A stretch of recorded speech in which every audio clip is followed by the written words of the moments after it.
For the first 10 years of my tree climbing school here, I didn't charge anything. It was research. And that was, how do you train different populations of people? What I mean by populations is like, how do you train a 5-year-old how to climb trees safely? How do you train a corporate executive, a person that doesn't do physical things? How do you train a bricklayer? How do you train a paraplegic? How do you get a quadriplegic up into the trees safely? This is all stuff that I work with, all the different populations. Somehow I wanted to bring something unique, something great, and something happy and joyful to society. Tree climbing crosses all cultural barriers. Where there are trees, there are kids climbing trees. And now there are adults climbing with the kids.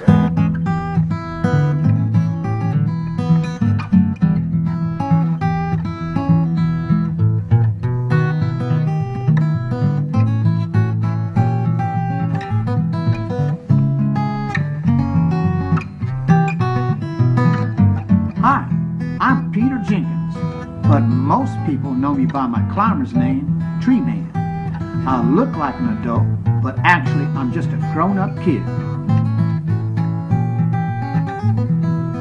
In the 1980s, I launched the sport of recreational tree climbing and founded Tree Climbers International Incorporated, the world's first organization for recreational tree climbers.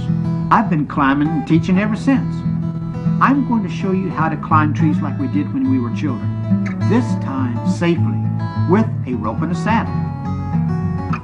Just about anybody can climb a tree.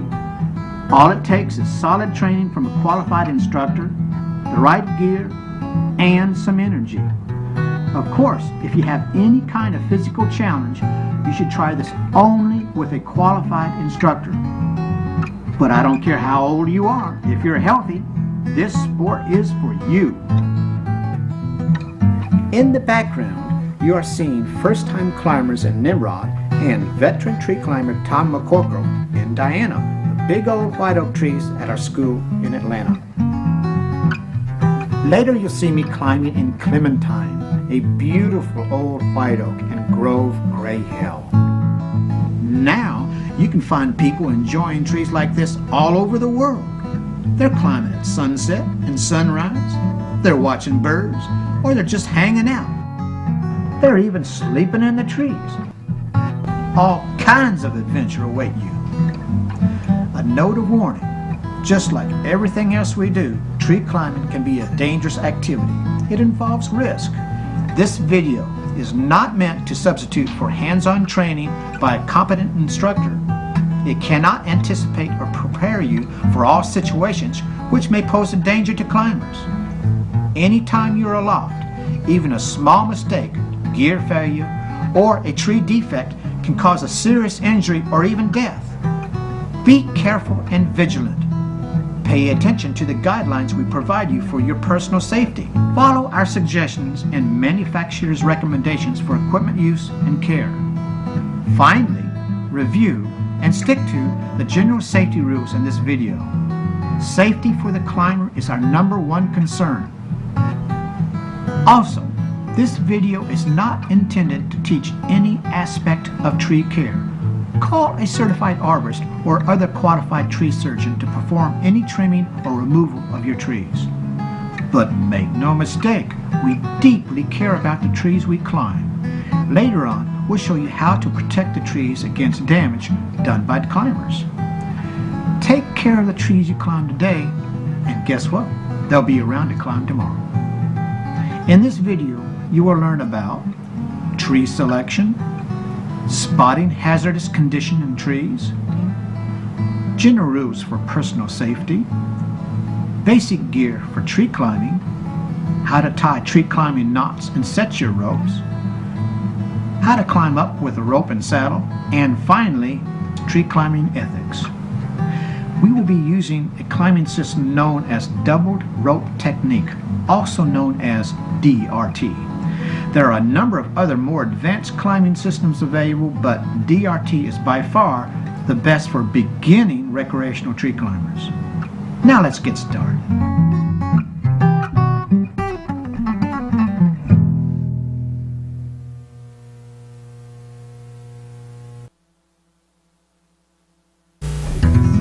tree selection. Never climb a dead tree. They're fragile, dangerous, and unpredictable. Here's a characteristic of a good climbing tree. First off, the tree needs to be strong enough to hold you. You don't want to climb a skinny, frail tree. The branches need to be at least 6 inches diameter that you're going to hang your ropes from. And this is where they connect to the trunk, not out away from the tree. A tree with a spreading form will be much more easy to climb because you'll have more routes to choose from. We suggest that beginning climbers choose this type of tree to learn in. Trees that are narrower in profile, like pine trees, they're much more difficult to climb. Choose a tree with low branches. It'll be easier for new climbers to set up the ropes in branches that are lower down. Trees that have never been climbed before, we call those wild trees. They might have dead branches, broken branches, hangers. They're much more dangerous to climb in. You've got to be very careful. Trees that have been cleared of dead wood and other hazards, those are considered tame trees. They're much safer. Watch out for bees and hornets' nest. They're much easier to see with the use of binoculars from the ground. Certainly don't climb trees with active nests in them, like birds, squirrels, and other critters. This is especially true during breeding season. The parents of these critters, they're much more aggressive and they defend their young. Where to climb? National parklands are off limits to tree climbers. In national and state forests, the rules are at the discretion of the rangers. Check and obtain permission if possible. If you try to climb in city parks and are asked to leave, do so without argument. Explain to a passerby what you're doing and that you're not hurting the tree that you're climbing in. On private property, always obtain permission of the owner.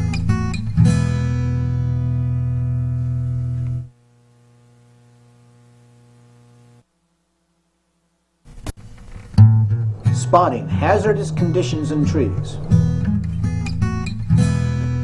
You need to know that the tree that you're going to climb is safe before you climb it. In this section, we're going to give you a systematic method to ascertain whether the tree is safe before you climb it. The first question to ask is the tree alive? You certainly do not want to climb a dead tree. Here are some of the obvious signs of a dead tree. Absence of foliage, dead branches lying on the ground, missing bark, fungus or mushroom growth. If the tree passes the life test, move on to a general look at the whole area. Are there any power lines? One foul shot with your throw line that touches a power line could get you electrocuted. Make sure there are no power lines within 50 feet of the tree's drip line. Also, be sure to look out for telephone poles, which will signal that power lines might be in the area. Sometimes power lines are hard to see on their own. Also, look for broken branches from afar. If you see lots of them, pick a different tree. The same is true if the leaves and needles aren't green during the growing season. Is the tree leaning? If so, make sure your ground inspection is detailed.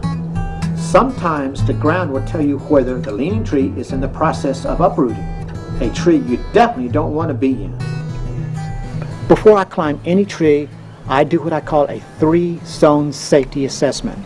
If I do it thoroughly, I can be fairly sure I'll be safe in any tree that I climb. Ground inspection. Look at the ground around the tree. At the base of the tree, the root flares, and up the trunk about 4 feet. Here's what you're looking for. Air spaces between the ground and the tree. If the tree is in the process of uprooting, then you'll shift away from the ground. Holes or cavities. This denotes a weakness, a hollowness in the tree. Fungus or mushrooms. You usually find them growing around the base of the tree or on the root flares. This means decay. Soil cracks. This means the tree is shifting and is starting to come out of the ground. Soil mounding. This means the ground is being pulled up by the roots. This means the tree is on the way down. Trunk swellings. An abnormal swell on a trunk sometimes means there's a hollow or decayed area. Rib swellings. These are like ribs coming down the tree. They swell, but this too can sometimes mean that there's an imperfection underneath the swell. Sunken areas or holes in the trunk. This would be like a canker or a diseased spot in the trunk. This would be a weak area.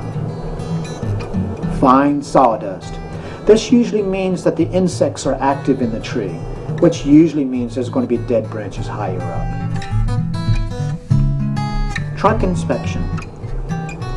Now you want to look at the trunk from the ground to the crown, where the branches start. Here's what to look for. Cracks. If you see a crack in a trunk, that usually means the tree is starting to break and fall apart. Holes.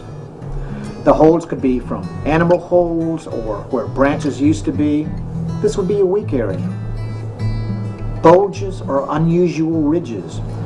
When a tree creates a bulge or has an unusual ridge, sometimes it's trying to reinforce a weak area. Fungus. Anytime you see mushrooms, that sometimes means that there's extensive decay present. Absence of bark. When the bark peels off, this is usually a dead section of the tree. Beware. Streaks coming down the tree. This is usually from a lightning strike. Sometimes this could be just a surface strike, or sometimes it can be much more internal and much more damaging to the tree.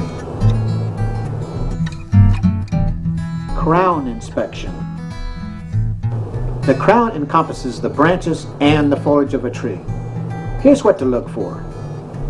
Dead branches. Dead branches are fragile and they can break. Broken branches. These are branches that are broken and are still attached to the tree, but they are unpredictable. They can fall. Hung branches. These are branches that have already broken off and are just hanging precariously on another branch. These branches can be dislodged and sent down just by a slight touch of the rope or just even of the wind.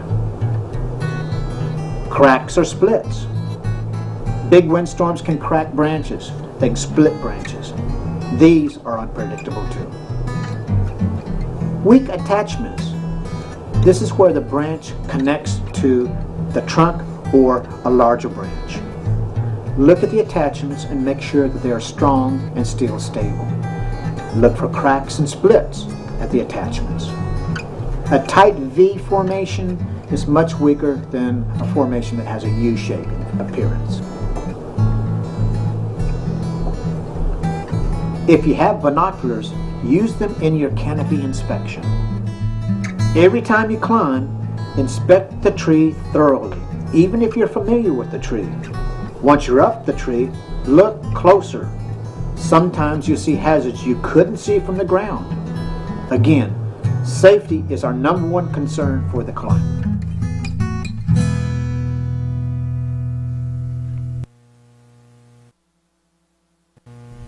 General rules for personal safety. Never climb a tree when power lines are nearby. Always stay on rope. Never unclip off your primary tie-in. Do not climb above your anchor point or tie-in where your rope is attached to the tree. Wear a helmet to protect against falling objects such as dead branches.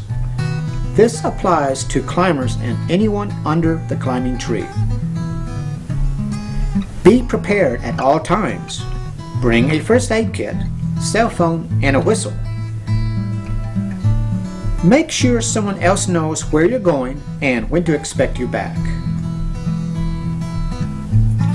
Watch yourself for signs of dehydration, sunstroke, heat exhaustion, muscle cramping, and or numbness. When you notice any of these, come down out of the tree immediately. Don't climb in ice storms, lightning storms, or windstorms.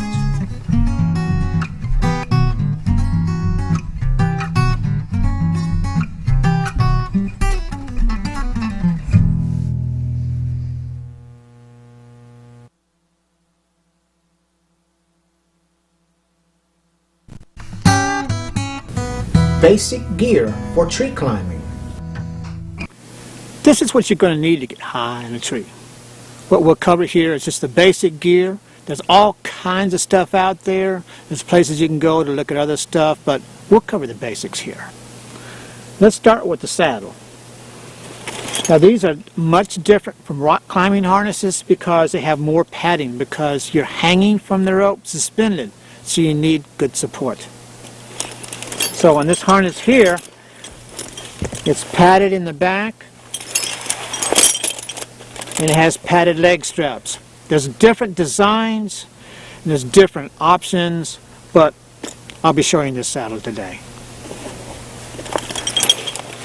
This is my own personal saddle. It's a New Tribe work harness. You'll notice that it has wide padding here for the legs and a wide waist belt, and it's padded too. This harness is designed for long, prolonged periods of hanging from the rope. This is a little bit extra here. I wanted more connections and easier to rig from, so this is called a pulse made by Petzo, and I had this custom sewn into my harness. You'll also notice it has some D-rings on the side. Some harnesses come with them, some of them don't. These are extra large.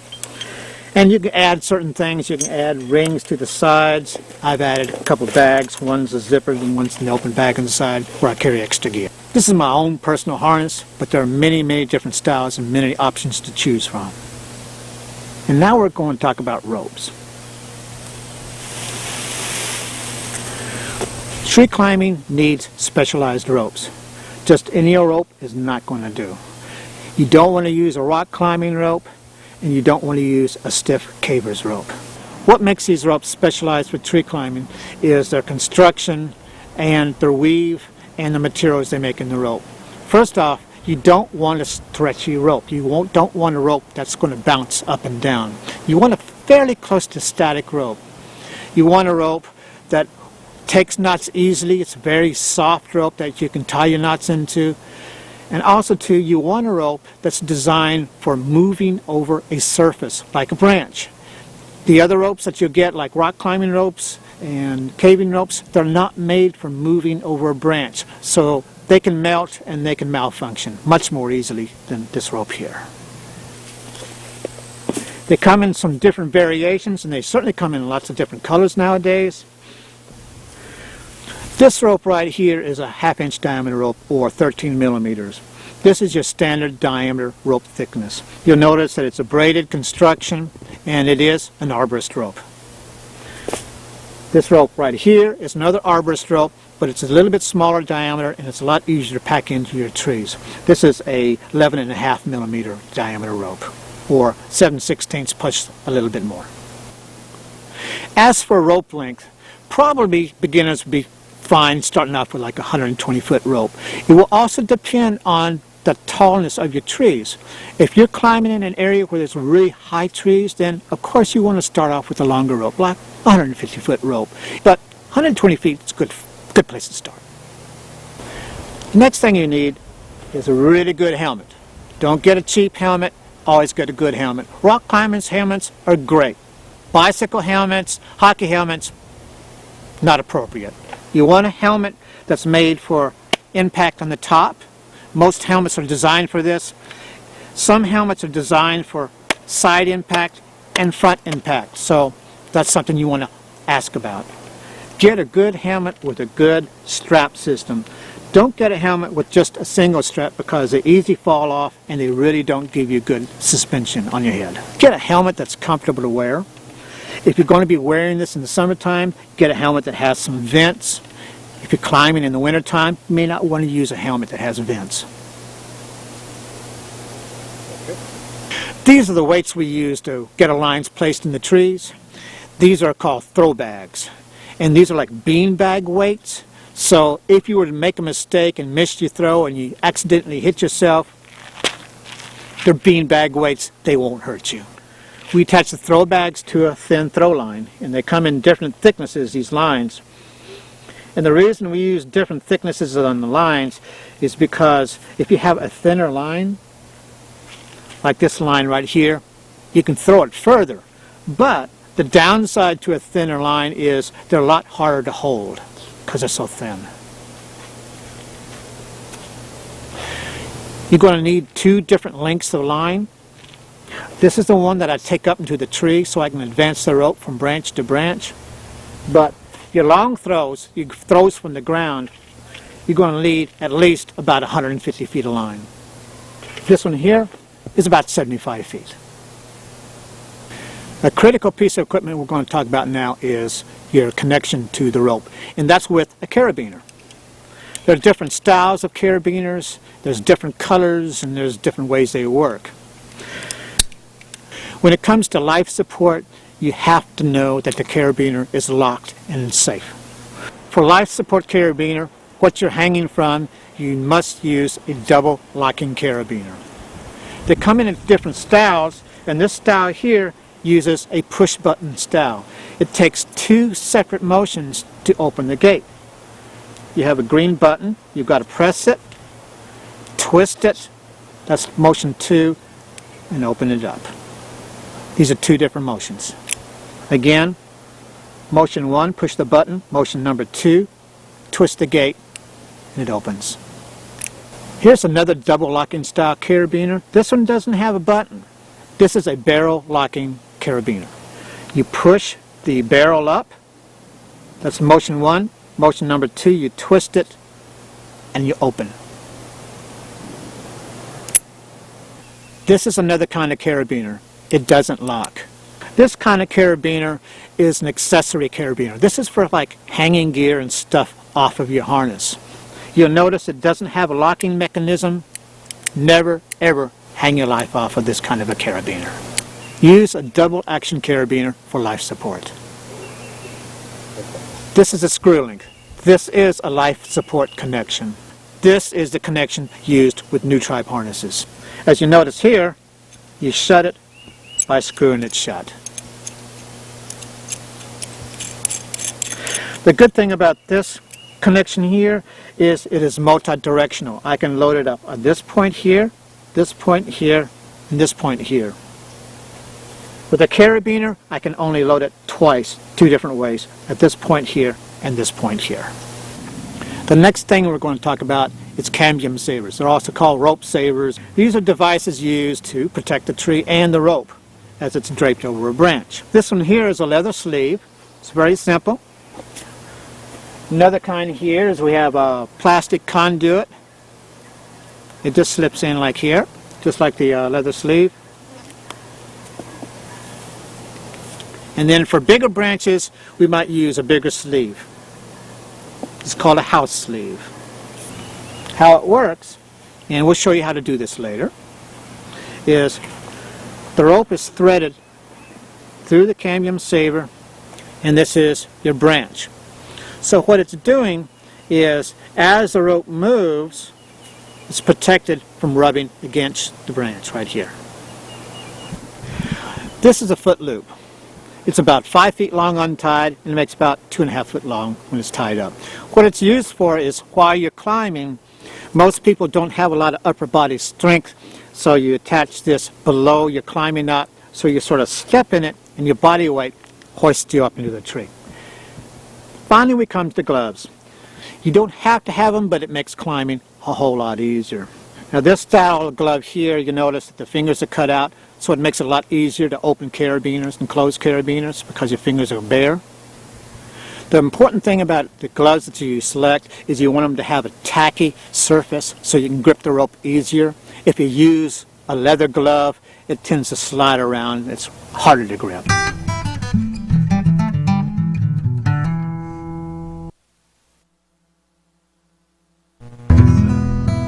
Setting the ropes.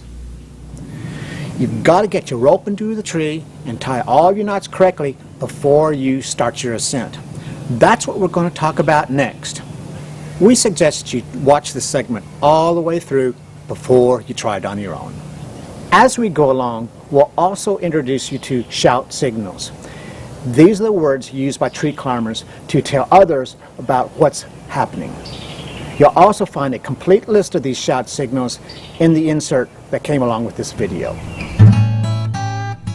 If you're going to climb a tree, it just makes common sense that you've got to get your rope looped over a branch. Now to do that, you won't be able to throw the rope most times. You're going to use a throw line and a throw weight, a throw bag to be exact. This is what I'm going to throw over the tree. Now, it's really important when you're going to use the throw bag and the throw line is to peel the line off and stack it correctly on the ground so it doesn't get tangled, because when the line gets tangled, you spend a lot of time untangling it, and that's very annoying, especially when you're ready to climb. So this is what I'm going to do. I'm going to take it off the coil very carefully first. I'm not going to be in a big hurry. Undo my coil here. Drop it on down to the ground. Now, this is where a lot of people get in a hurry. They'll just start peeling that line. Just be real careful and just let it peel out, just loop by loop by loop. What you're trying to do is avoid getting the tangle. Just peel it all off and stack it on the ground below you. That's the start.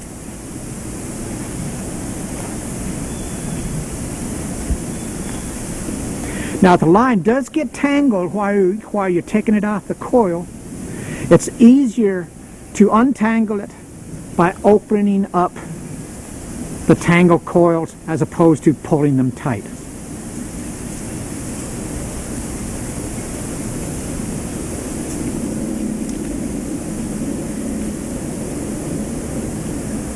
Okay, I've come to the very end of my throw line here, and I'm going to restack it back on the ground.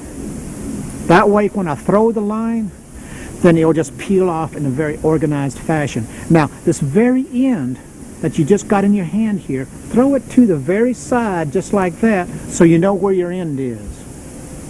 Okay, I'm going to restack the line back on the ground just like this. Very simple. Just let it fall where it wants to fall.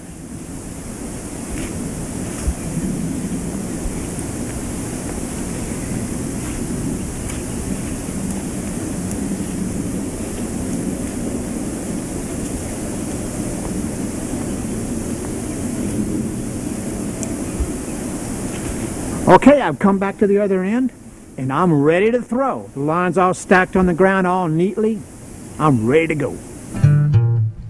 Now, one of the problems with this line, it is a very small diameter, so it's a lot harder to grip than like a half-inch rope. So we have 3 different ways to grip this line, and we'll go over those right now. The first way is called a finger wrap. And all you do is, if you're right-handed, let's say, assuming you're right-handed, is make one wrap around your index finger, and then just hold it with your thumb right here. So you just rock the weight back and forth, and to release the line, all you do is just open up your hands. Now, if you don't fully open up your hands, that line's going to run around your finger, and you're going to end up with a line burn. That's very annoying and painful too. So that's the first one. It's called finger wrap. Again, you have your index finger, make one wrap around it like that, hold it very lightly with the thumb, and all you do is just open up your hands, let the line go.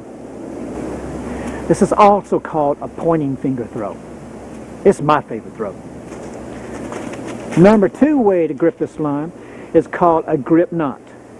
And all you do is you make a slip knot anywhere on the line, and you hold the line right at that knot. That's called a grip knot. Some people like this method. So as you see, I'm gripping the knot right here. Throw it back and forth. Now all you have to do to let go of the line is just open up the hands and let her fly. That's grip knot. Okay, the third method to grip the throw line is what we call a finger weave. Now this is a real good grip for if you're like wearing gloves.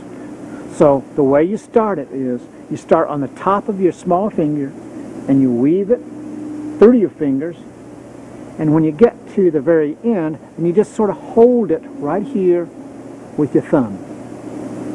And the way it works is you rock your weight back and forth, and you just open your hands and let her fly. There she goes. Okay, what we're going to do now is we're going to get a little practice in the open with the 3 major throws. These are called entry throws. These are your long-range throws, but we're going to practice in an open field, not throw real hard this time. We just want to get the trajectory correct. We want the weight to go up and down. Now, there's 2 things to avoid when you're throwing the weight, and that is an early release and a late release. If you release this weight too early, this is what happens. Oh, grounder! It skims along the ground. That's when you release it too early.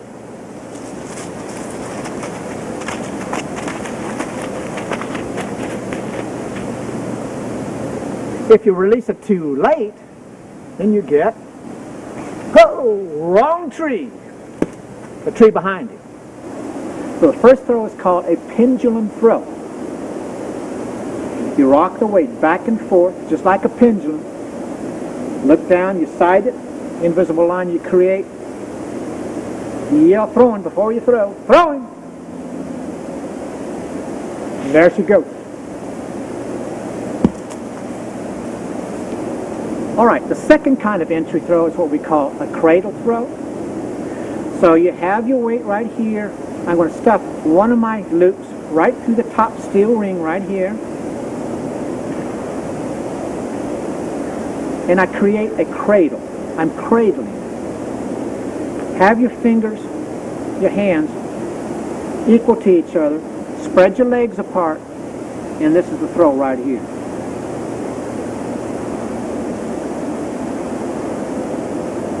Throwing. Now you notice my hand sort of ran through my hand here when I throw through it. You can use that if the throw is going wrong. You can grab that line and jerk it back. The third kind of entry throw is what we call a single cradle throw. So basically, just like the other cradle throw, we stuff a loop through here. But rather than going between our legs, we're just going to hold both loops with one finger right here. And it's going to be like a pendulum throw, but it's a cradle throw. You're still cradling that line through that steel ring. Throwing. All right. And again, I can pull it back when that line goes through that hand if you have to. The next set of throws is what we call the canopy throws. These are short-range throws you're going to be using once you're up in the tree.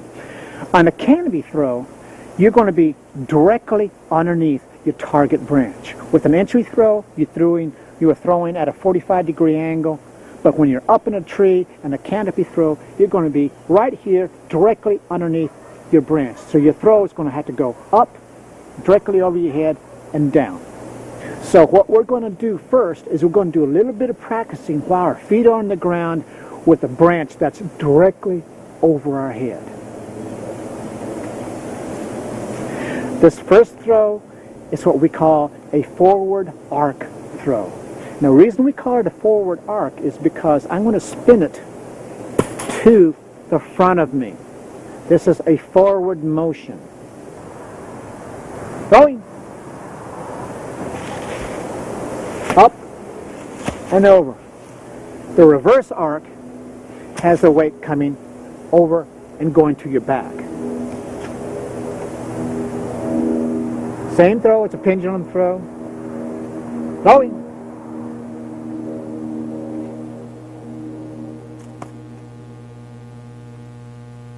Your third canopy throw is really low tech. It's just a hand toss. So basically all you're doing is just grabbing it in your hand, throwing. Throw it up. That is considered a short range throw, but I saw one fellow throw it 40 feet, so who knows? Okay, we're ready to get that line into the tree, but before we throw the line, what I'm going to do is I'm going to attach the very end of this line. I'm going to tie it to my belt loop here.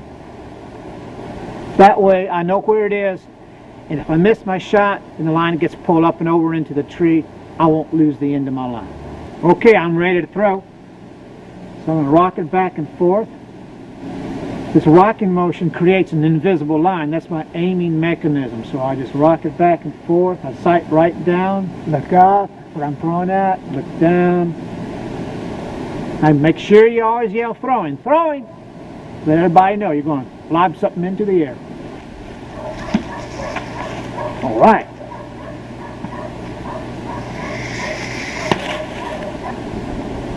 Well, I got lucky on that first shot, but I usually don't get them on the first time. Usually 2 or 3 times, sometimes even more than that.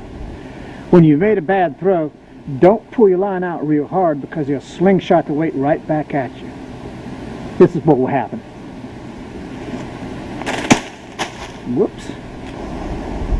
I'll show you a better way to get the line out of the tree.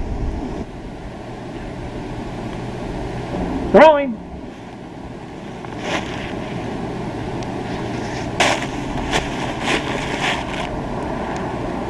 So that's what I'm going to do. Rather than pulling my weight up and out to do with the tree, I'm going to go ahead and untie it here, and that way I won't take the risk of getting this thing all hung up in the tree. All right, ready to pull it out.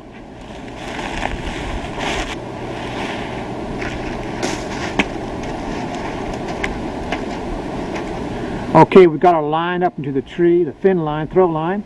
And now we're going to get our rope ready to go up into the tree. But first thing we got to do is we've got to put our rope into a sleeve. And to do that, just grab the end of the rope, push it through,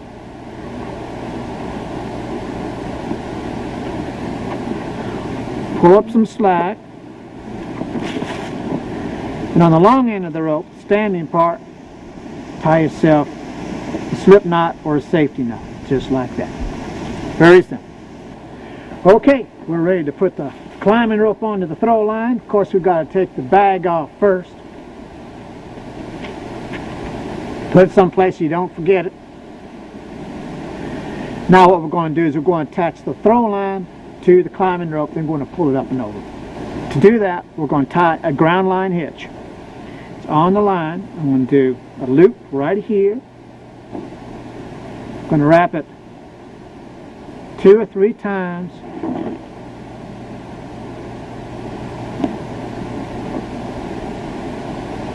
Then I'm going to stick it, the knot right here, right through the loop, just like that, and pull it tight. That's the first knot. Okay, we just got 3 more knots to tie. We're really not knots, they're loops. That's all they are. Just make a loop, stick your rope through the loop, pull a little bit, and you know you've got it right when it holds. I'm going to do 2 more.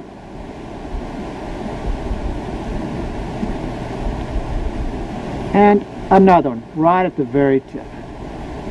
That's what you got. Let me show you again from your point of view. Make a loop on the top. Push it right down on top of your rope here. Then make about 3 or 4 wraps. Doesn't matter how many times.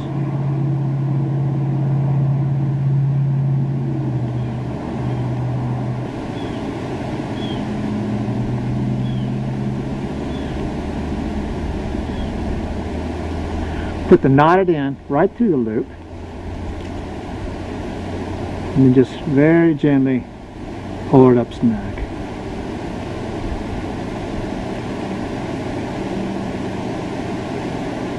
There it is. Now you're going to make a series of loops. Face the loop downwards, like this, and push the rope through. You got it right. When you pull up on it, it holds. If you face the loop in the wrong direction, when you pull on it, it's going to untie itself. You just flip it over. It's very simple. Here. And do 2 of them right at the very, very end. 1. And do another loop right here. 2 right at the very end. Just like that. There it is. Alright, we're ready to pull the rope up. So I'm going to pull her up very slowly. You'll notice that sleeve's going right up.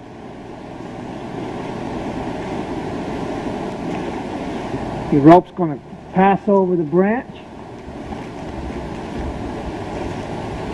And when you get your sleeve, just sort of pull on it here, Got it to roll over where it's centered. What I'll do here is grab the rope right here where I tied that safety knot. I'll pull on it, untie it, and saw it back and forth just a couple times just to get it running. And there it is. All right. We're ready to tie our climbing system up. Now, there's something you need to know about knot tying. There's a thing called intellectual memory and muscle memory. Intellectual memory is when you memorize something, and that doesn't hold in the mind too well. Muscle memory is where you learn by repetition. You tie your knot over and over and over again, and your hands just sort of know what to do. Let me tell you, when you get tired up in the tree, you don't want to be dependent on this mind so much, but the hands, you want them to know. That's muscle memory. Repetition. Let's start tying our tree climbing knot system here. Okay. First thing we need to do, this is called a figure eight on a bike. The first thing we need to do is we need to figure out where to tie the knot. So we're going to use a real low-tech method on figuring out where to start the knot. It's going to be 3 arms and an elbow. 1 arm, 2 arms, 3 arms, and an elbow. Now we're going to make a loop here. Now this is a knot that we're going to be hanging from. So we're going to make a very small loop here.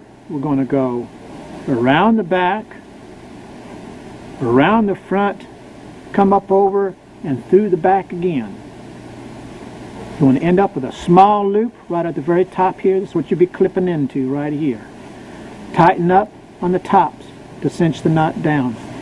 Tie, dress, and set. You tie the knot, you dress it, and you set it. There's the knot. Beautiful knot. Okay, the figure eight on a bite from your point of view. Make a loop, cross around the back side, come around the front, then come around the back again, stuff it through, you tie, dress it, and set it. You want a small loop right here. There's a figure eight pattern right there. Beautiful knot. Okay, we're ready to tie our second knot. This is called a bridge knot. Some people call it a rescue knot. In our 20 years of our tree climbing school, we've never had to use this knot, but we tie it just the same anyway. The knot is a single figure eight. It's tied right up against the figure eight on a bite. So just tie it right here. Make a loop, come around the back way, and then come right through the top and stuff it with your thumb right here.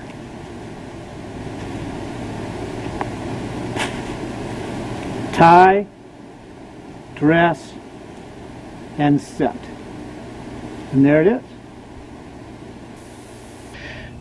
Now it's really easy to get confused a half hitch with a figure eight. What you don't want to do is to tie this knot right here. You see the difference between the figure eight, single figure eight. It's a much smaller knot. This knot would work, but the only problem is after you've climbed with it, it'll get so tight, it'll be almost impossible to untie. So don't tie this knot. Okay, this is a rescue knot from your point of view. Here's the tail right here. We're going to tie that knot right up against the figure eight on a bite. You make a loop, come around the back, come right up over the top, stuff it with your thumb, pull it through, push it back, tie, dress, and set. Okay, this is the third knot. This is our climber's hitch. This is what you actually climb with. It's called a Blake's hitch. It's really a modified Blake's hitch, and we call it the B53. So what you do, you grab the tail end of the rope and you cross over the standing part of the rope, the long end, and you want to be on the top of the rope here. So you start on the top, you have one finger here, and you loop it up 5 times. 1, 2, 4, and 5. Now it's real important you want to cross over the top of the bridge just like this. Pull your finger out. Now this is very, very important. You want to go behind the long end of the rope, the standing part, and stuff it through 3 of the wraps right here.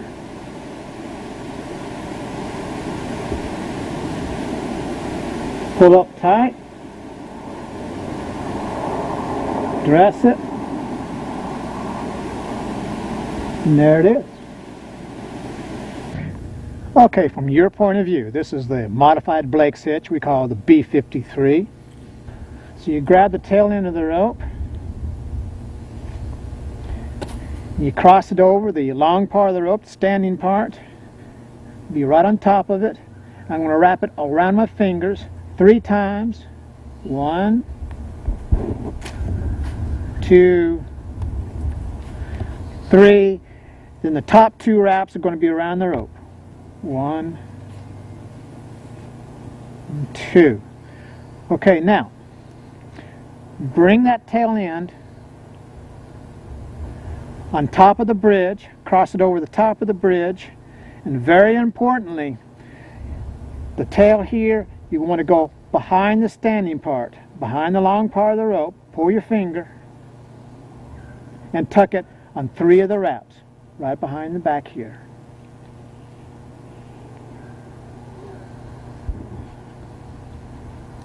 Tie, dress, and set it.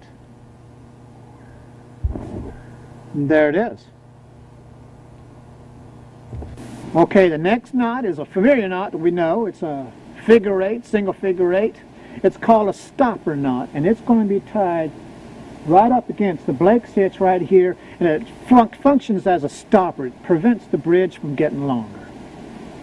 So all you do is you grab the tail and tie another single figure 8, loop on the top, come around the back side, come around the front, and stick it in. There it is, our familiar single figure 8. Okay, here's your stopper knot. It's our old familiar single figure 8. You're going to tie it right up against the Blake's hitch here, the B53.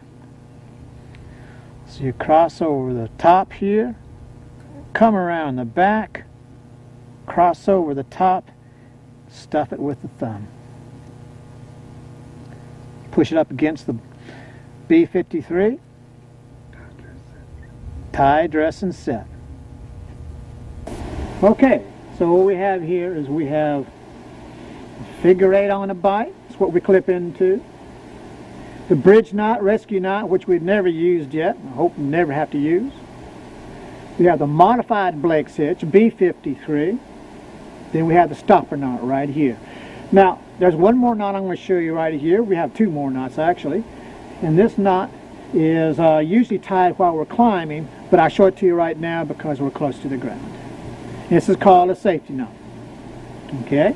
All you do is you make a loop here, cross on the top, stick your hand through the loop, and pull another loop out.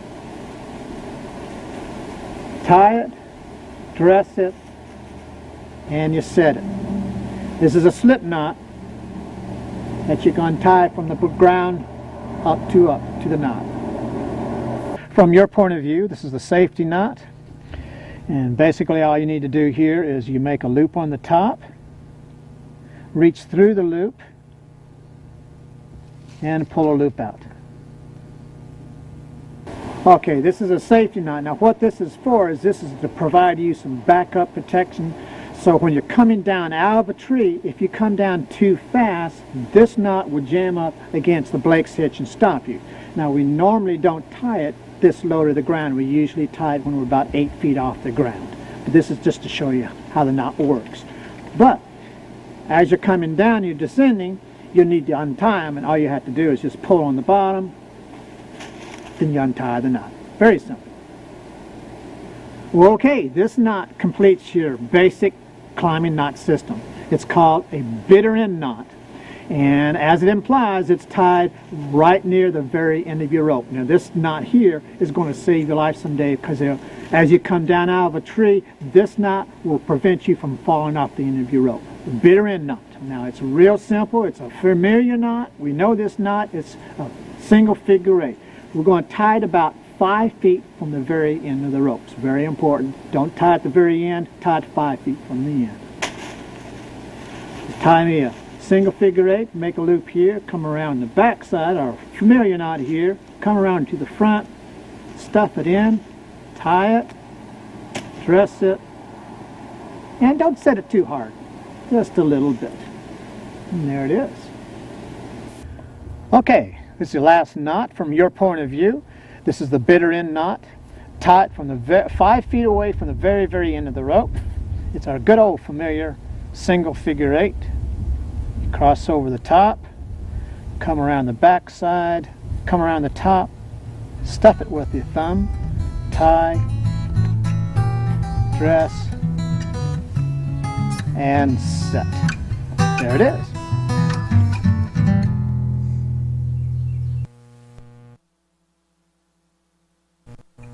Climbing technique. Before we climb, we're going to warm up the muscles that we're going to use while we climb. You use a lot of shoulder when you climb. Rotate our arms very slowly. Then go back the other way.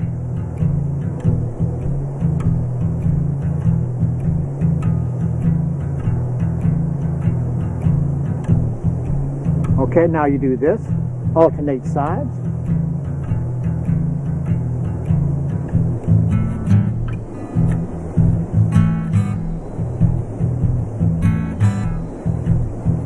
Then we'll do this exercise called torso twist.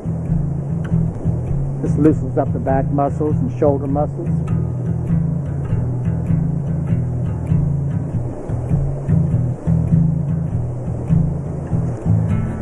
When you climb a tree, you do a lot of looking up, so we'll loosen up our neck muscles first. Do half rotations, do the top half.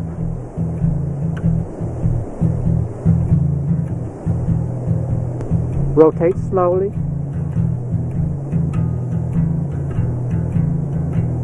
Then we'll do the bottom half.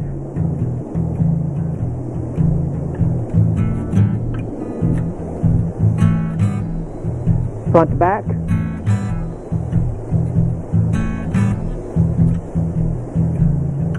Side to side.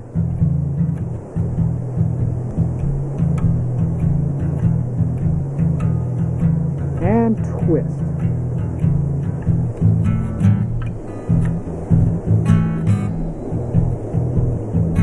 Okay, you used your hands a whole lot in climbing, so we're going to do a little bit of wrist twisting here. Basically, you point your thumb towards your face, grab your hand and twist it one way, hold it,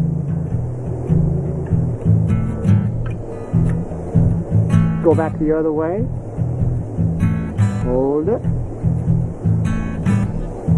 put your elbow to the side, pull down on your hand, and then go back the other way, pull back, shake your hand, other hand, twist, twist the other direction, elbow to the side, pull down, and the other way. Shake it out. Now, in these exercises I just did, you saw me do them fairly quickly. You want to do them about 3 times each side. Your last exercise, you only have to need to do once. And basically, you spread your legs apart and very slowly go down. Hold yourself. Don't bounce. Don't force yourself. Hold it. Relax. Let yourself just droop down a little bit. Relax.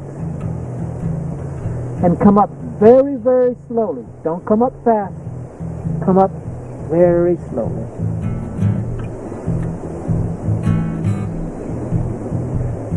There is another exercise which is optional, and this is a yoga exercise, and this is forcing out the residual air that's in your lungs. Now, what you need to do is put your hand right below your navel. It's called a tree bark. Let your air out and bark.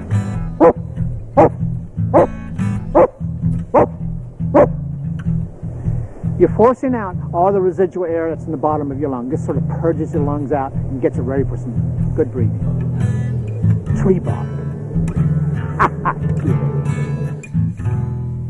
Okay, it's time to put a gear on. Before I got my helmet on, you always want to climb with a helmet. So I'm going to put my harness on real quick here.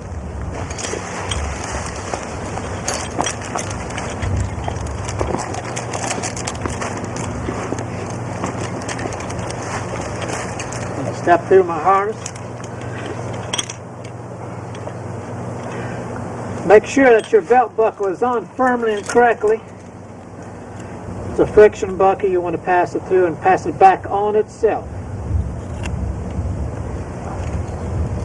This is where I make it pass back on itself, right here. This is the most important pass right here.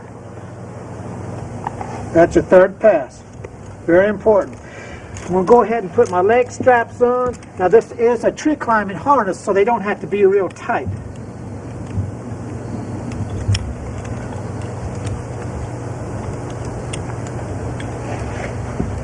We're going to make a very basic foot loop, and to make this foot loop we're going to use a knot called a single fisherman's knot.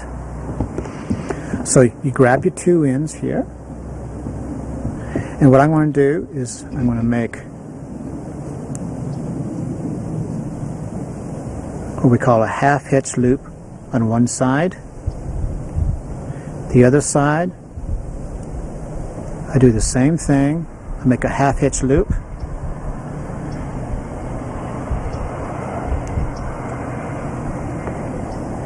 And you notice the two tails are facing away from the center. So then to finish up the knot, I've tied it, I've dressed it, and now I'm going to set it. This is not a life support knot because you'll be using this below your support system, which is your brakes hitch. Okay, from your point of view, grab both ends. One end starts here. It goes underneath, comes over. You go through the loop you created, and it faces out. That's one side. Now you do the other side the same way. Go underneath, come around, and the tail end faces to my right. Tie, dress, and you know it's right when you pull on both sides and it sets. They just lay down right next to each other. Okay, now we're going to show you how to attach the foot loop to the standing part or the long end of the climbing rope.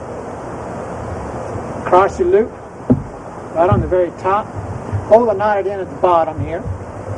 Cross the loop on the top. Come through once. Then come through the same place second time. Tie. Dress the knot. Then set it.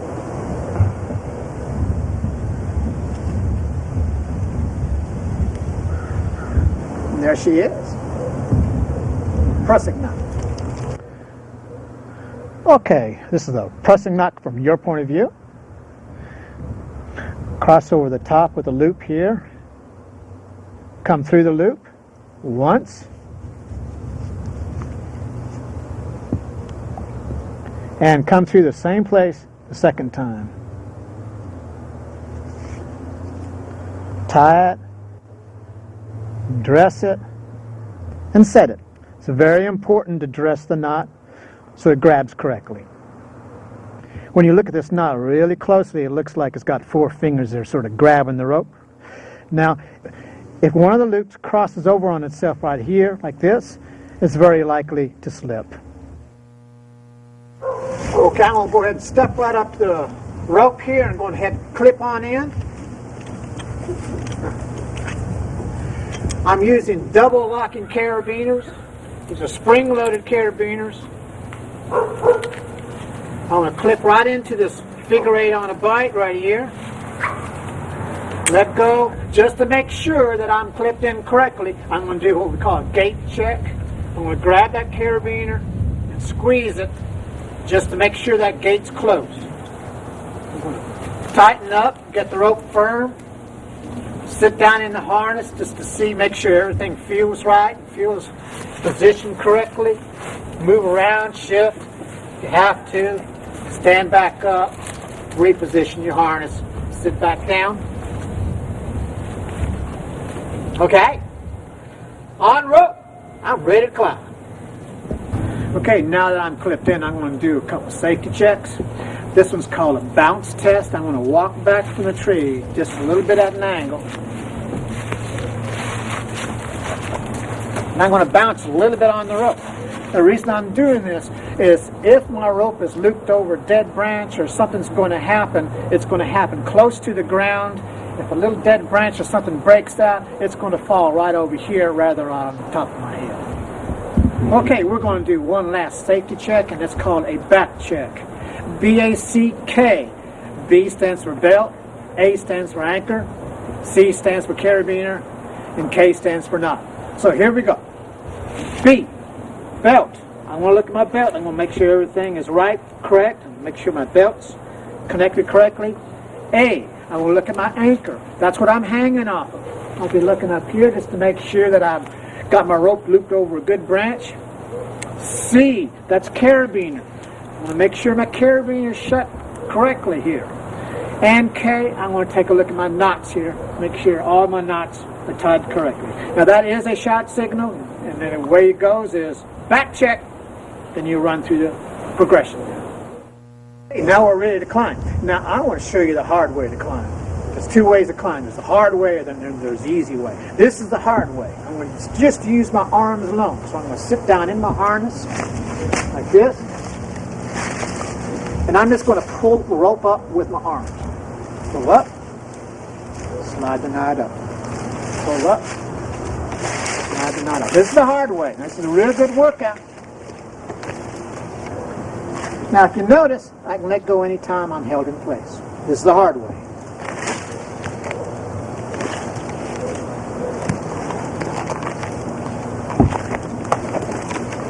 There's an easier way to climb, and that's by using a foot assist method. Now, we've already tied the foot loop on, so we'll start with it. We'll slide up the foot loop here so we can get a foot into it.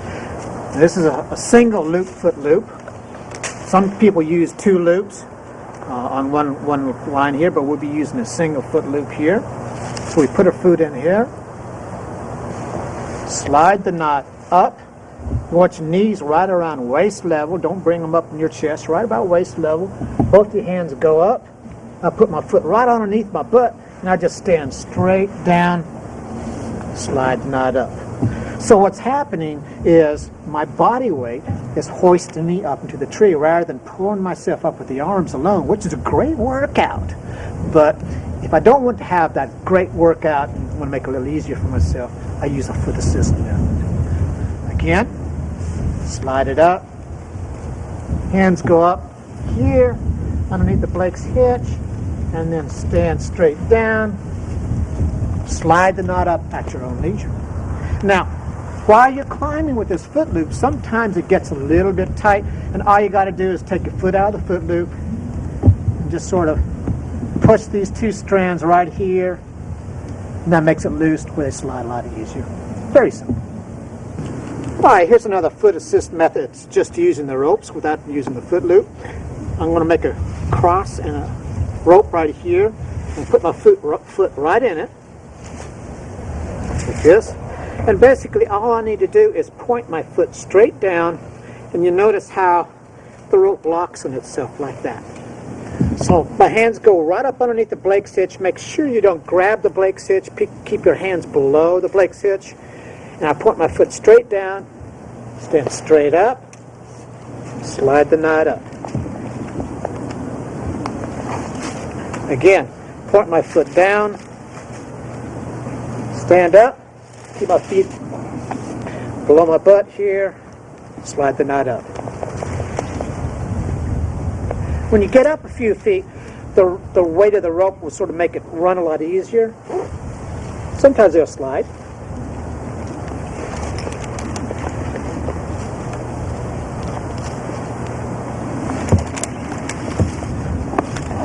All right, here's another foot assist method without using a foot loop. So the rope will be on the outside edge of your foot. You come up underneath it with your bottom foot, raise your knee up, and you just stand on it. It's called foot lock. Raise my knee up, come up underneath, stand on it. This is a very fast method.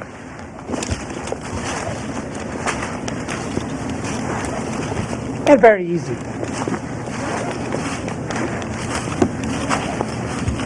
Foot lock. Okay, there's one other foot assist method you can use, and this uses a cam that you strap to your foot. It's called a pantene. So basically all you do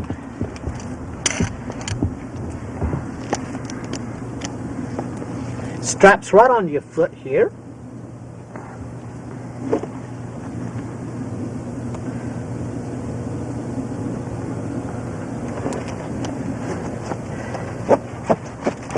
Pull tight. So what I need to do now is I need to clip the cam onto the rope. So open the cam up, slip the rope in. Now here's a real neat little trick. I'm going to clip a carabiner. There's a hole right here. I'm going to clip a carabiner right into that hole there. The reason I want to do that, if I don't do that, as I'm moving the rope, the cam will open up. The rope will come out. You won't fall or anything. It's just very annoying when your rope slips out of the cam. So again, put it in. Clip a carabiner. It could be a little key carabiner, something really small. It doesn't have to be a big carabiner. So I'm ready to roll. So basically all I need to do is, just like the other foot loops, I step straight down, slide the knot up. Make sure your hands keep away from touching the Blake's hitch right here or on the top. You want your hands right up underneath the Blake's hitch. Again.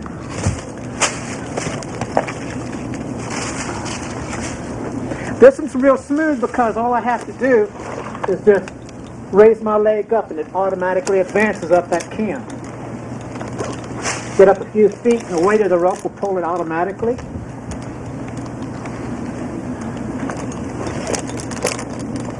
See how it automatically feeds? The further you go up, the better it works.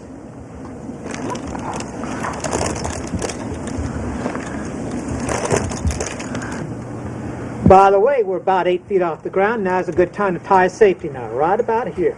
Cross over the top, make a loop, pull another loop out, make a big one, set it,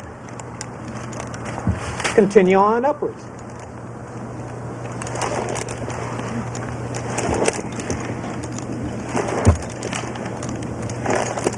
Now that's the easy way.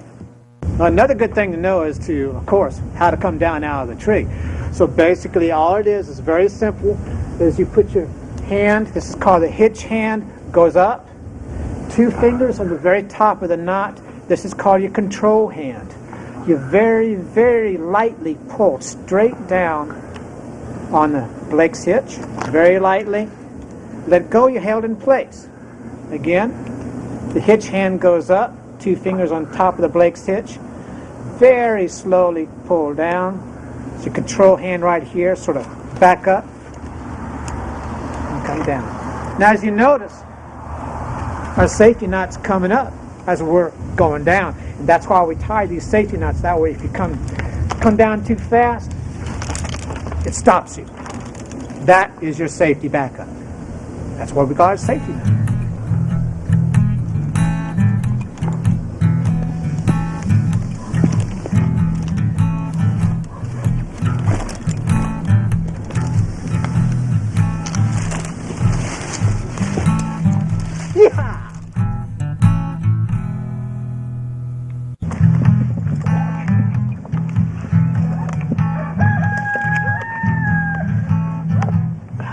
Okay, I've climbed up just about as high as I can go without establishing another rope anchor point. It's really important to stay below your anchor point. And rock climbers call this top roping. The reason for this is if you were to climb above your anchor point and you're tied in and you slipped off, you're going to fall quite a number of feet before you have that sudden stop and you really get a shock load right around your hips on the harness. And that really hurts. Now if you notice, I got my feet against a branch here, someplace for me to stand on. It's a lot easier when you set up your first pitch to have a branch below you, so when you lean back, you have some stability to keep you rocking back and forth as opposed to just hanging directly from the harness. That's a lot harder to do. It's doable, but it's a lot harder. I've got my throw bag in a bag here just to keep everything separate. So I'm going to clip this to my side where it's real easy to get to. Open it up, pull my throw line out here.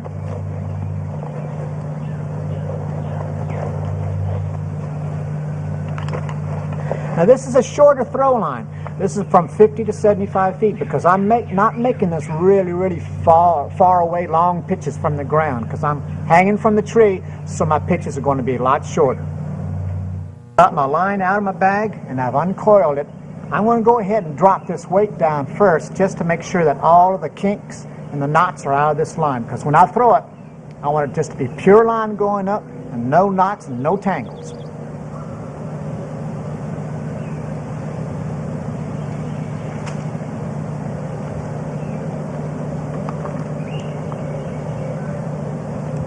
Okay, I've reached the end of my line. Now, something that some people tend to forget is you got to control at least one end of that line, because if you make that perfect throw and that real high shot and it goes up and over that branch and you don't have that other end tied up, you can lose your line. I'm just going to make me a loop right here at the very end. The figure 8 on a bite, half hitch loop, doesn't matter, just as long as you got a loop. Clip it onto a carabiner, and you're ready to pull up the other end and make that throw. I'm going to use a forward arc throw because there's less branches on this side here as opposed to over here. And I'm just going to throw it up and arc it over, and I'm going to go for that branch about 10-15 feet above my head. Throwing.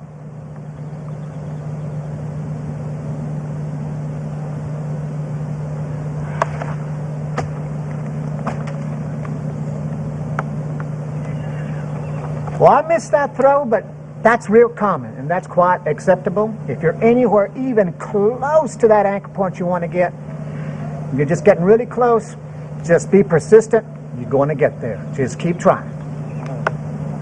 Throwing. Oh, there she goes. Come on now. All right, I want to isolate it on one branch, jiggle it around, get it to drop down on the other side, or oh, come on now, you can do it. There she goes. All right.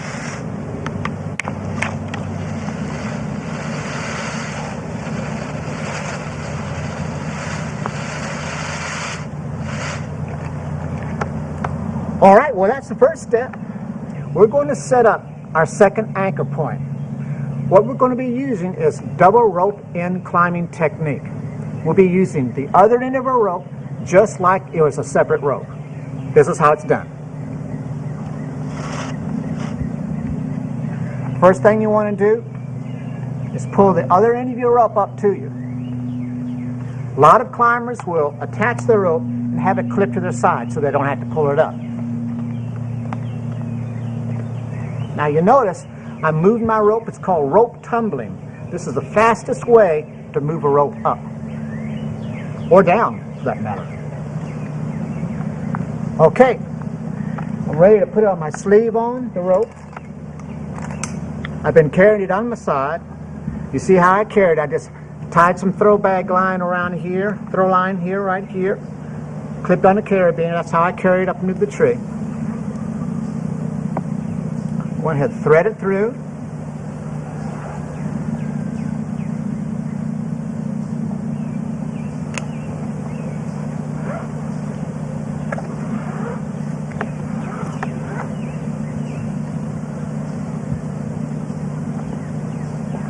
I'm going to tie a safety knot, slip knot, right on the bottom side. Tighten it just a little bit.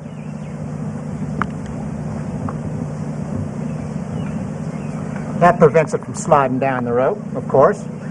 And it does pull the sleeve over the branch when I get it up there. Okay, we're ready to attach our throw line onto our rope. Since our last segment, I learned a new technique for attaching the throw line to your rope. I'm always looking for new methods, and this method is really great. It's a little bit quicker, and it certainly is a lot easier. All I'm going to do is I want to make a slip knot or a safety knot right onto the throw line. I'll make the loop and push the long end of the throw line right through here.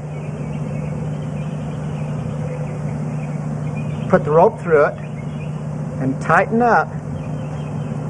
And there's your slip knot. That's your first tie off right there. From here, I want to make some loops and face them down just like we did from the ground. And I do 2 at the top because I know when I throw this, when this rope is pulled over the branch, it's going to have a lot of friction and it's going to hit it right at the very tip here, so I want it really secured off. 2 loops at the top, 1 and 2. All right, I'm ready to pull it up.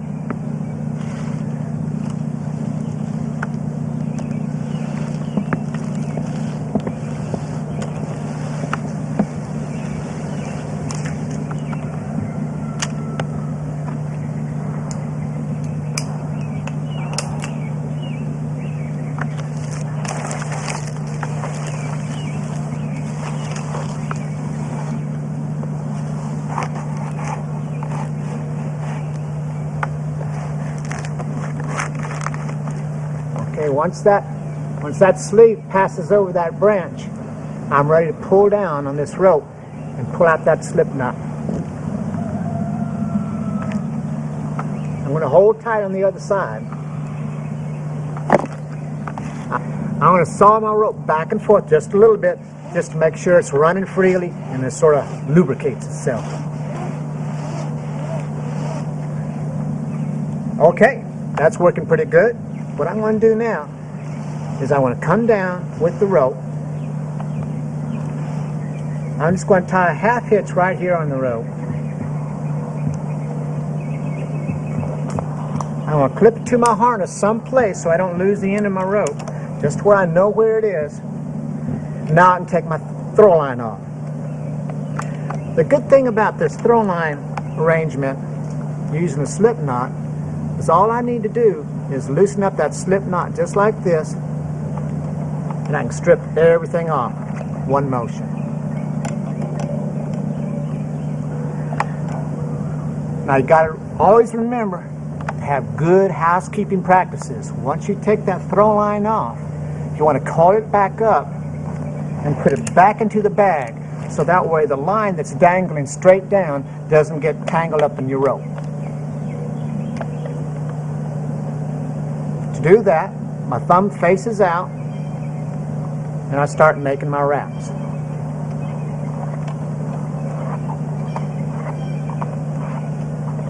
Every time I make a wrap, I make a little cross X just like we did on the ground.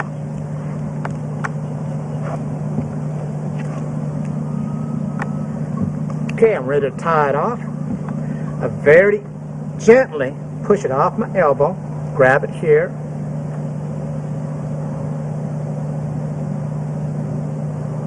make some wraps.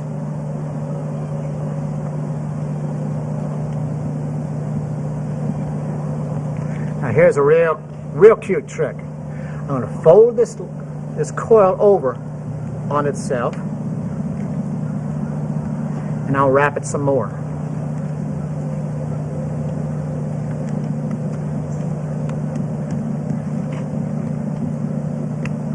That folds up into a nice tight little bundle that makes it real easy to stuff back into the bag.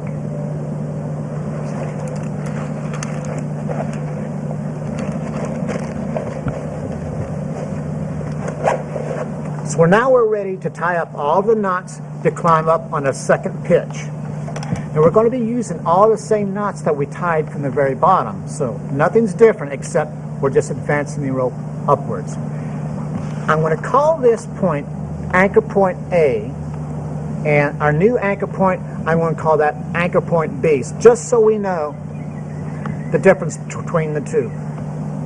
So I'm going to tie the knots for anchor point B. This is our new setting.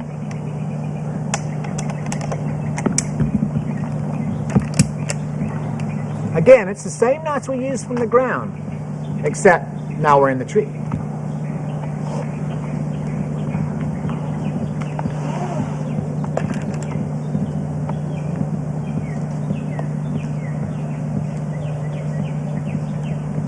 Three arms and an elbow.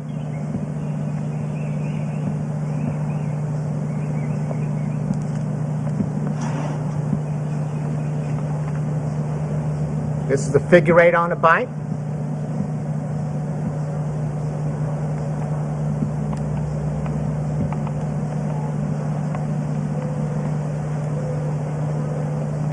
Now tie the bridge knot, which is a single figure eight.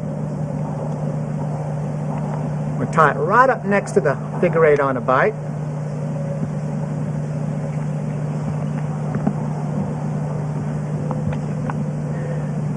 Now we're ready for our Blake's hitch, B53 to be exact.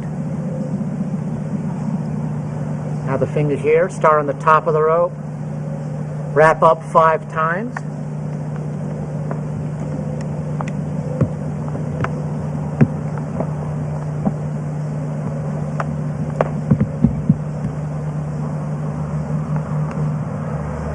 Cross over the top of the bridge,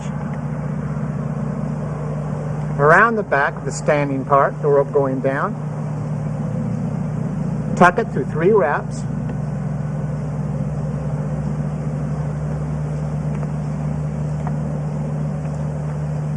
tie, dress, and set. Now I'm going to tie the stopper knot with single figure eight right up against the Blake's B53.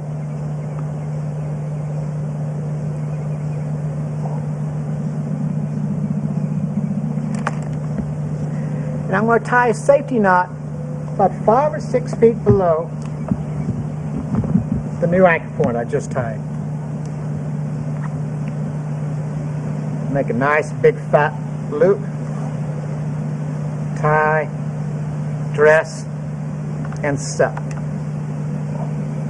That's just in case. This safety knot I just tied is just in case if I start climbing on this new rope setting when I tie into it, if it does slip down, as I'm slipping down, the knot comes up and stops me. Now I'm going to clip into our new anchor point, which we call anchor point B. I'm going to use a different colored carabiner so I can tell the difference between my 2 anchor points. Also, when I put this carabiner on, one gate of anchor point A is facing toward me. The new anchor point that I set up, this one will face away from me, so the gates will be facing in opposite directions.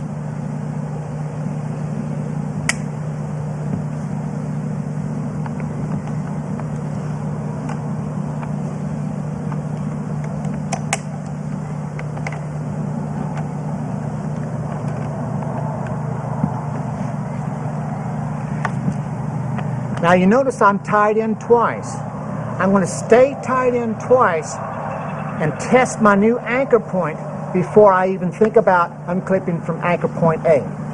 That way, if my new anchor point B, if it fails or it does something unpredictable, I'm still tied into my original anchor point A.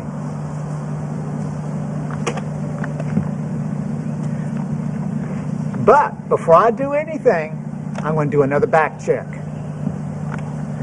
B, belt. A, anchor. I'll look at anchor point B. C, carabiners. They're facing opposite directions. K, knots.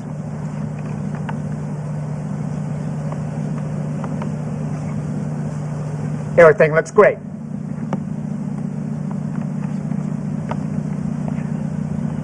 Okay, it's time to climb an anchor point B. Again, I'm going to wait before I unclip an anchor point A, just in case something happens. I'm backed up.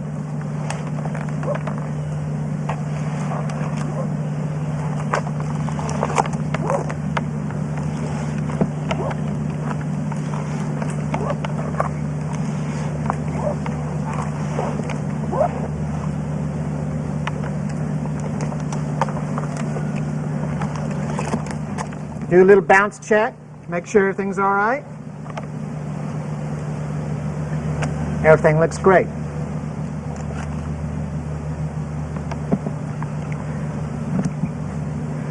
Okay, it's time to come out of anchor A.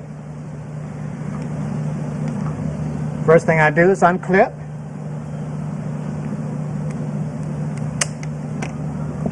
Now I can start taking the knots out.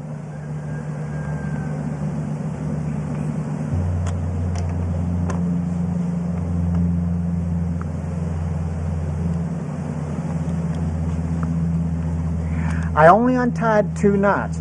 Untied the Blake's hitch and the stopper knot. I'm going to leave these 2 knots tied because they're already tied in the right place and I just don't have to untie them. Because I'm going to use them over again. I'll pull off anchor point A. I left these knots tied up here. I'm going to tie just any old knot here. It can be a slip knot. I'm going to tie a half hitch, one that's a fixed knot that won't come untied. I just want something to keep the sleeve from sliding down. That's all I'm going to do. Then what I want to do is to climb higher. I'm just going to clip a carabiner in here. Clip it to my side. Now I'm ready to climb higher on the next pitch.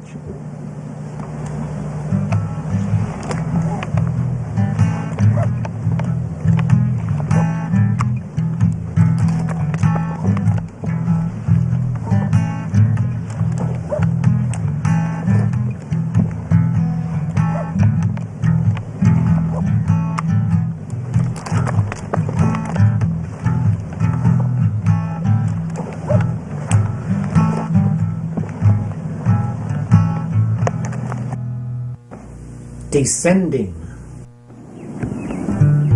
I've climbed up as high as I wanted to go climbing today, so now it's time to come down. Now, coming down or descending can be the most dangerous part of the climb. The reason for this is you can generate a lot of heat when you're coming down of the rope moving over the branch. So if you come down too fast, you can generate a lot of heat and damage the rope here on the knot. If your hand is rubbing against the rope too hard and you come down too fast, you can burn your hands.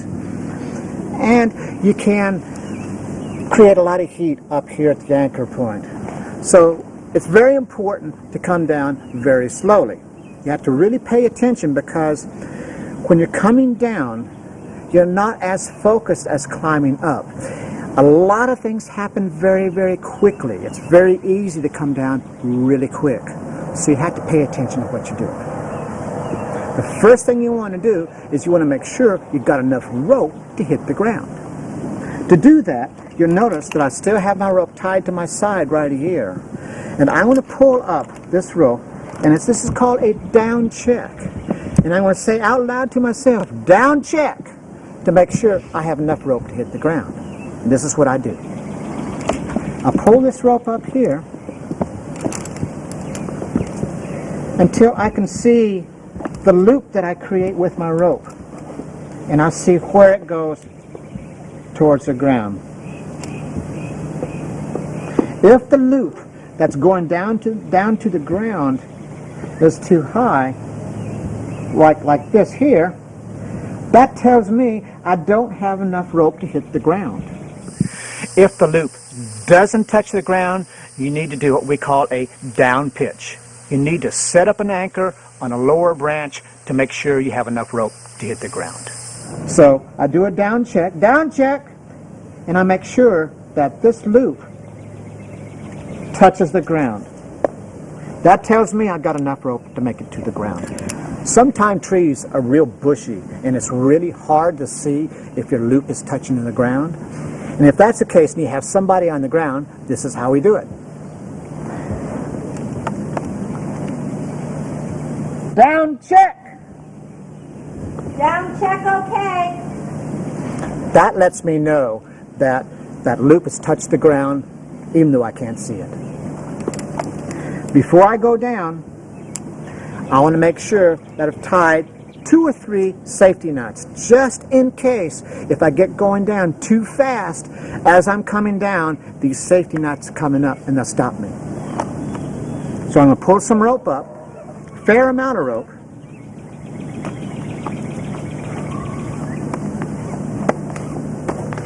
I tie my first safety knot, tie, dress, and set. Make sure you have a big enough loop so it doesn't untie itself. I'll drop that down.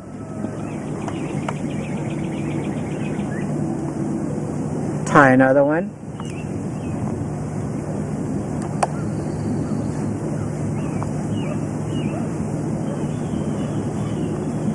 Then I'll tell you one last one here that's sort of close to me here, so if I really start going too fast, I'll be stopped immediately.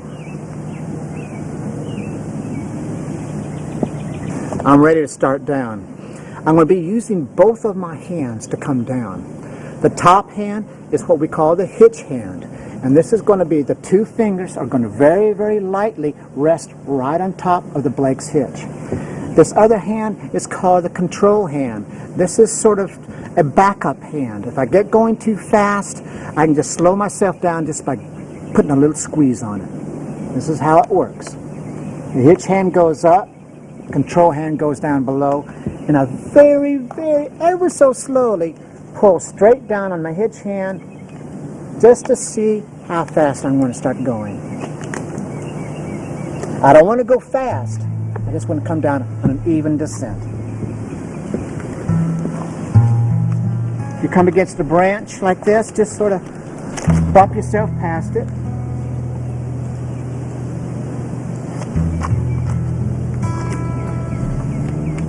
Looking good. When you come to one of your safety knots, when you get right up to it,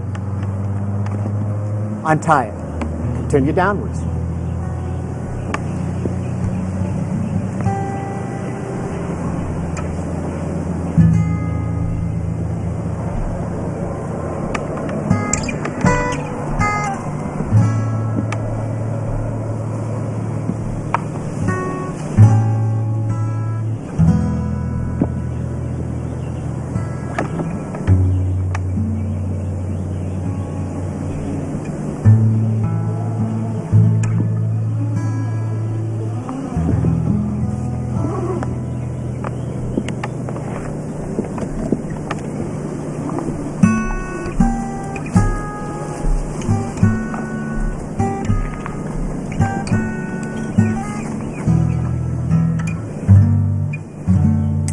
Off rope.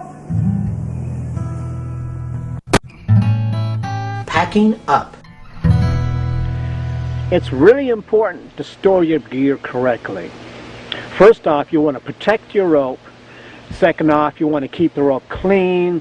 And also, too, you want it in an organized fashion so when you're ready to use it, you're ready to go. It's not tangled up. So what we're going to do in this segment is we're going to learn how to store our ropes properly. Now I'm going to get the rope out of the tree. First I'm going to tie a knot here so I can pull my sleeve out of the tree. It can be any kind of a knot, half hitch, figure eight, doesn't matter. And now I'm going to attach a throw line to let the rope down.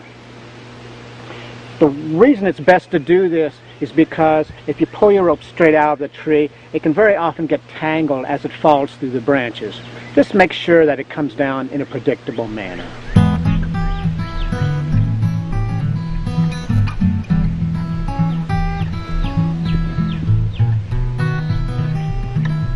So the knot I'm going to use, I'm going to wrap it about 3 or 4 times and just tie a couple of half hitches. Then I'm going to tie a couple loops in the rope to make it straight.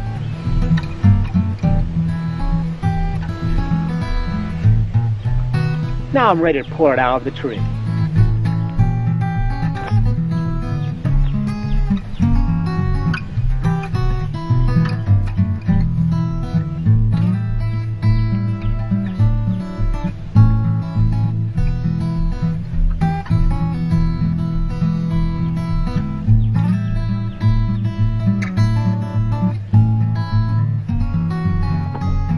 There it is. There are a couple of ways to store your rope. In this first way that we're going to store our rope, we're going to use a rope bag. These are specially designed bags for putting climbing rope into. It's easiest to start with the rope stacked behind you, and all I'm going to do is just feed the rope in no uniform way, just straight into the bag. Let it run over your shoulder.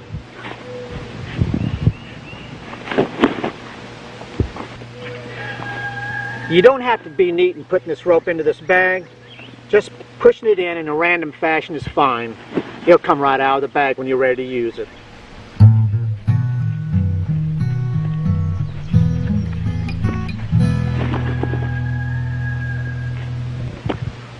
Okay, when you get to your end, most bags have a little steel loop here. Tie your end in the steel loop or on one of the handles. That way it's real easy to find that end to start off with.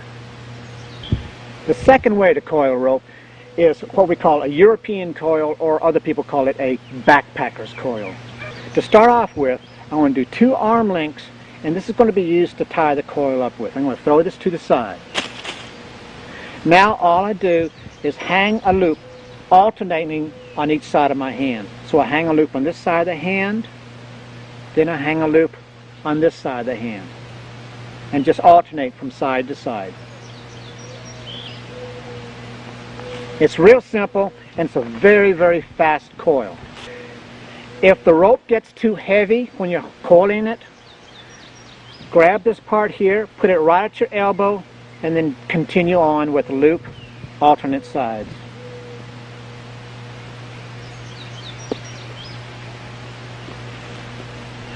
Okay, I'm almost at my end now, so first thing I want to do is I'm going to combine the 2 coils here, put it back in my hand, and then finish this off.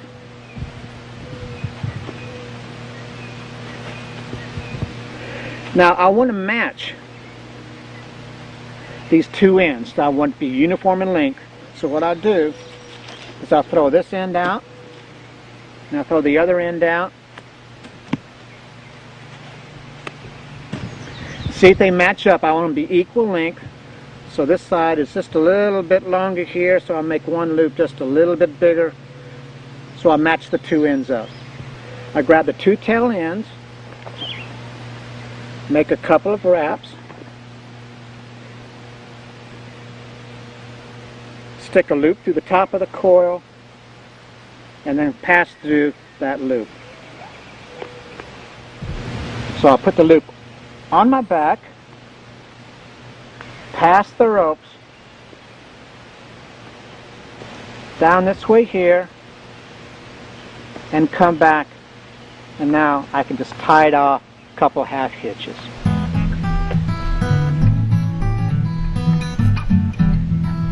Maybe 3. So there it is.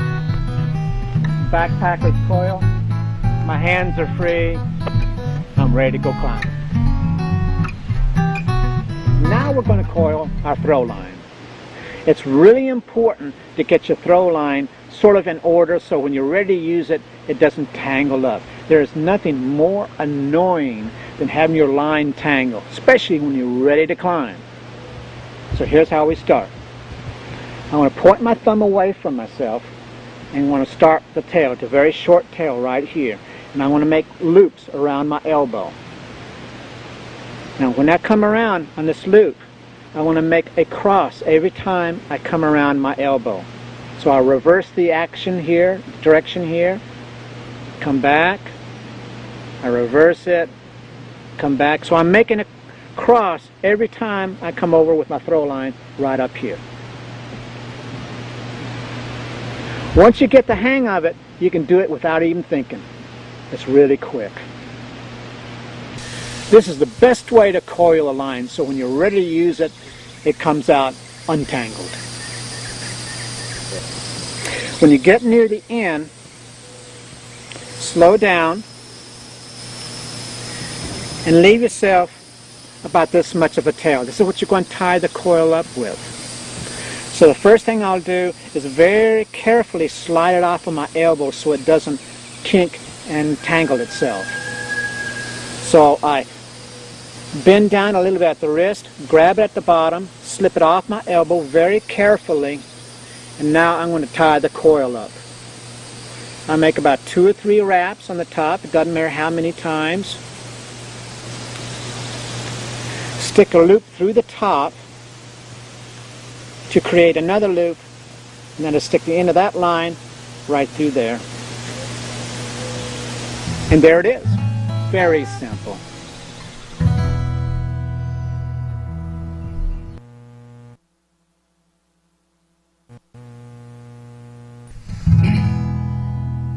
Tree climbing ethics. Tree climbing is a new activity just gaining in popularity. TCI wants to emphasize the importance of taking care of the environment as more and more people take to the trees. Here is a review of climbing ethics. Pack it in, pack it out. Leave no trace of your presence in the forest. Protect and respect your climbing tree and the wildlife that depend on it. Use rope sleeves to avoid rope wear on the tree. Also avoid unnecessary trimming. Trim branches on wild trees only if they pose a clear safety hazard. Avoid trampling the forest floor. Use a single path for your approach and exit from your climbing tree.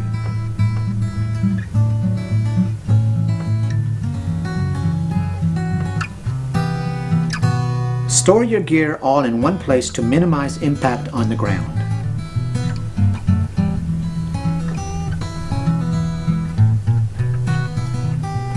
Respect forest wildlife. Avoid nests and dens, and never take babies as pets. Do not feed and leave food for wild animals.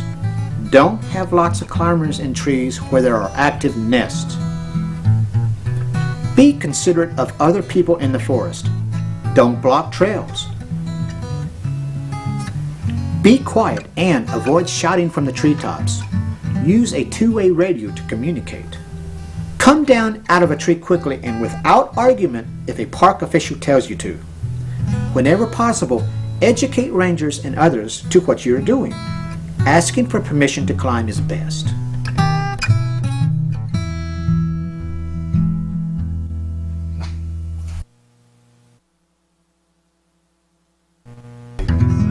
Wrapping it up. Now that you've seen this video, we hope you become an enthusiastic tree climber. Please go to our website at www.treeclimbing.com for lots more information about climbing and links to other useful sites. You'll also find a description of our classes for people who want hands-on training and or want to become tree climbing teachers. You can visit our online store, join TCI, or sign up for our free newsletter, Tree Climbing Online. Also, look for an announcement of my new comprehensive book about tree climbing coming out in 2007. If you have questions or problems, or just want to talk with like-minded folks, we invite you to register on our website's free message board. Here you'll find climbers of all ages and skill levels who talk about lots of different topics related to tree climbing. Most of them are very happy to answer questions from new climbers and help them along. I know you will find tree climbing fun, challenging, and out of the ordinary. Here's wishing you many great adventures climbing nature's largest living creations. We'll see you in the treetops.